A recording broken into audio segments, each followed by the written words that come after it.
বেদাত। তো জুলুস বেদাত সেটা বুঝো, পহেলা বৈশাখের দিন যে তোমরা মিছিল করলা, তো সেটা বেদাত হয় না? তোমাদের নেতা যে জেলখানা থেকে বের হয় সেদিন যে খুশির মিছিল করলা, সেটা বেদাত হয় না? বেদাত শুধু সব ঈদে মিলাদুন্নবীতে, তোমাদের ভিতরে বেদাত নাই?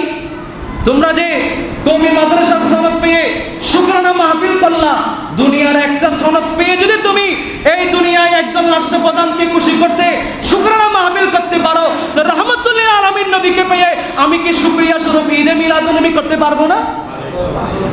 তো নিজেরা সব করেন শিরিক বেদাত, আবার আরেকজনকে বলেন শিরিক বেদাত। ঈদে মিলাদুন্নবী শিরিকও নয়, বেদাতও নয়, বরং সমস্ত মুহাদ্দিসিনে কেরাম বলেন মুহাদ্দিসরা এই দুনিয়াতে বেদাত করতে আসে না, মুহাদ্দিসরা এই দুনিয়ায় শিরিক করতে আসে না, মুহাদ্দিসরা এই দুনিয়া থেকে বেদাত শিরিক তুলে দেওয়ার জন্য আসে।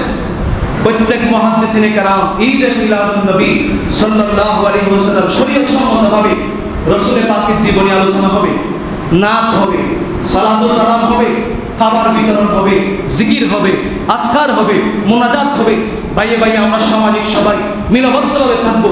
এগুলো সব ইবাদত, এগুলো সব ঈদে মিলাদুন্নবী সাল্লাল্লাহু তাআলা আলাইহি ওয়াসাল্লামের ভিতর আছে।